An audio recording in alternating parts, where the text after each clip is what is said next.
നമസ്കാരം, സിബി മുളനിക്കാടാണ്. സി കമ്പനിയുടെ മറ്റൊരു വീഡിയോയിലേക്ക് എല്ലാവർക്കും സ്വാഗതം. ഇത് ഇന്നലെ കൊല്ലം എഡിഷന് വന്നൊരു വാർത്തയാണ്. 2014 കാലഘട്ടത്തിൽ ഇങ്ങനെ നാണയങ്ങൾ കരയിലേക്ക് വന്ന് അടുക്കുന്നതറിഞ്ഞ് ഞാനും ഇവിടുന്ന് അവിടെ പോയിരുന്നു കാണാൻ വേണ്ടി. പക്ഷേ ആ സമയത്തിന് ഈ നാണയങ്ങളൊക്കെ പലരായിട്ട് കൊണ്ടുപോയിരുന്നു. നിങ്ങളെന്തായാലും ഈ വാർത്തയിൽ നിന്ന് വായിച്ചു നോക്കണം. അപ്പോൾ ഈ തടാകത്തിൽ നിന്നും, ശാസ്താംകോട്ട തടാകത്തിൽ നിന്നും അടിയിലുള്ള മണ്ണ് ചെളിയൊക്കെ കരയിലേക്ക് പമ്പ് ചെയ്ത്, മെഷീൻ ഉപയോഗിച്ച് പമ്പ് ചെയ്ത് വിട്ട സമയത്ത് അവിടെ ഉണ്ടായിരുന്ന ആളുകൾക്ക് ഇങ്ങനെ മെറ്റൽ രൂപത്തിലുള്ള വാഷറുകൾ ഒരുപാട് കിട്ടി. അങ്ങനെ ഇവരിത് ആക്രിക്കടയിൽ കൊണ്ട് വാഷറായിട്ട് വിൽക്കുകയും ആക്രിക്കടകളിൽ എപ്പോഴും എത്തുന്ന ന്യൂമിസ്മാറ്റിക്കുമായിട്ട് ബന്ധപ്പെട്ട ആളുകൾ അല്ലെങ്കിൽ ഈ ആൻറ്റിക്സ് ഒക്കെ കളക്ട് ചെയ്യുന്ന ആളുകൾക്ക് ഇത് നാണയമാണെന്ന് തിരിച്ചറിയുകയും ഇത് കിട്ടിയ സ്ഥലം അന്വേഷിച്ച് പോവുകയും അവിടുന്ന് പലരും ഒരുപാട് കളക്ട് ചെയ്തിരുന്നു.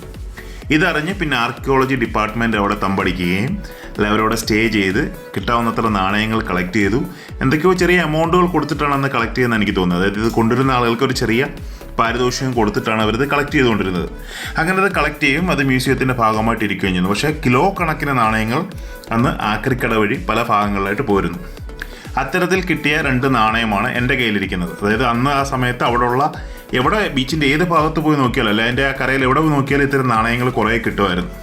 അന്നത് തൂക്കി കൊടുക്കാൻ വേണ്ടിയിട്ടാണ് ആളുകൾ ശ്രമിച്ചിരുന്നത്. അപ്പോൾ ഇത്തരം നാണയങ്ങൾ വലിയ മൂല്യമുള്ളതാണെന്ന് വെച്ചാൽ ഇന്ന് വളരെ മൂല്യമുള്ളതാണ്. അന്ന് 10 രൂപ 15 രൂപയ്ക്കൊക്കെയാണ് ഈ നാണയങ്ങൾ അവിടെ അങ്ങോട്ടും ഇങ്ങോട്ടുമൊക്കെ കൈമാറ്റം ചെയ്തിരുന്നത്. ആളുകൾ വാങ്ങിക്കുകയും വയ്ക്കുകയൊക്കെ ചെയ്തിരുന്നിട്ട് അറിഞ്ഞത്. ഇത് അങ്ങനെ വന്ന് കിട്ടിയ 2 നാണയങ്ങളാണ്. അന്ന് എനിക്ക് പോയപ്പോഴൊന്നും കിട്ടിയല്ല, പിന്നെ എപ്പോഴോ എവിടുന്നോ ആരുടെയോ കൈമറിഞ്ഞ് നമ്മുടെ കയ്യിൽ വന്ന് ചേർന്ന നാണയങ്ങളാണ്. കഴിഞ്ഞ തായ്ലൻഡ് യാത്രയിൽ കുറച്ച് ചൈനീസ് നാണയങ്ങൾ കിട്ടി. പല രൂപത്തിലുള്ള ചൈനീസ് നാണയങ്ങളുണ്ടെങ്കിലും ഇതൊക്കെ കുറച്ച് യുണീക്ക് ഷേപ്പിലുള്ള ചൈനീസ് നാണയങ്ങളാണ്. ഇതൊരു താക്കോൽ രൂപത്തിലുള്ള ചൈനീസ് നാണയമാണ്. അവരുടെ പല ടൈപ്പിലുള്ള നാണയങ്ങളുണ്ട്. എങ്കിലും ഞാൻ കുറച്ച് നാണയങ്ങൾ നിങ്ങളിന്ന് കാണിച്ചു തരാം. ഇത് നൈക്ക് മണി, അതായത് കത്തിപ്പണം എന്നൊക്കെ വേണമെങ്കിൽ പറയാം. കത്തിയുടെ രൂപത്തിലുള്ള നാണയമാണ്. പിന്നെ ഷൂവിൻ്റെ രൂപത്തിൽ, അങ്ങനെ പല ടൈപ്പിൽ നാണയങ്ങളുണ്ട്.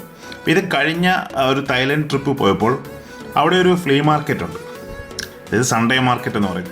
ഈ സൺഡേ മാർക്കറ്റിലുള്ള കുറച്ച് ന്യൂമിസ്മാറ്റിക് സെൻറ്ററിൽ അല്ലെങ്കിൽ ന്യൂമിസ്മാറ്റിക്കായിട്ട് ബന്ധപ്പെട്ട കുറേ സ്റ്റോറുകളുണ്ട്. സൺഡേ മാത്രം പ്രവർത്തിക്കുന്നതാണ് കേട്ടോ, മറ്റു ദിവസങ്ങളൊന്നുമില്ല. അപ്പോൾ അവർ ചില ഡീലേഴ്സ് ആ ദിവസം വരും, ചില ഡീലേഴ്സ് വരില്ല, ചിലപ്പോൾ മാസത്തിൽ ഒരിക്കലായിരിക്കും വരുന്നത്. അപ്പോൾ അവരുടെ കയ്യിൽ നിന്ന് വാങ്ങിച്ച 4-5 നാണയങ്ങളാണ് നിങ്ങൾ ഈ കാണുന്നത്. അപ്പോൾ ഇത് എത്ര പഴക്കം ചെന്നാണ് എന്താണെന്നൊക്കെ ചോദിച്ചാൽ എനിക്ക് കൃത്യമായിട്ട് അറിയില്ല. കാരണം അതിൻ്റെ ഒരു ഷേപ്പും കാര്യങ്ങളൊക്കെ കണ്ട് വാങ്ങിച്ചു എന്ന് മാത്രം. ഇത് ഒരുപാട് വിലയായോ എന്ന് ചോദിച്ചാൽ ഒരുപാട് വിലയൊന്നും ആയില്ല. ഇത് ഒരെണ്ണത്തിന് ഏകദേശം 1000 തായ് ബാത്ത്, നമ്മൾ 2500 രൂപ റേഞ്ചിലാണ് ആയത്. ഇതുകൂടാതെ എൻ്റെ ഒരു സുഹൃത്ത് ഇംഗ്ലണ്ടിൽ നിന്ന് വന്നപ്പോൾ കുറച്ച് നാണയങ്ങൾ തന്നപ്പം ഒരു ചൈനീസ് നാണയത്തിൻ്റെ ലോട്ട് കിട്ടി ഞാൻ പറഞ്ഞിരുന്നില്ലേ. അപ്പോൾ ആ ലോട്ടാണ് ഈ ഇരിക്കുന്നത്. അതിനെ ഞാനിങ്ങനെ കെട്ടി ഒന്ന് സൂക്ഷിച്ചിരിക്കുന്നു മാത്രം. അപ്പോൾ ഈ ഒരു വാർത്ത ഇപ്പോൾ വന്നപ്പം ജസ്റ്റ് ഒന്ന് ഇൻഫോം ചെയ്തെന്ന് മാത്രം. വാർത്ത കണ്ട എല്ലാവർക്കും, അതുപോലെ തന്നെ വീഡിയോ കണ്ട എല്ലാവർക്കും ഒരുപാട് നന്ദി. Keep watching. Thank you very much.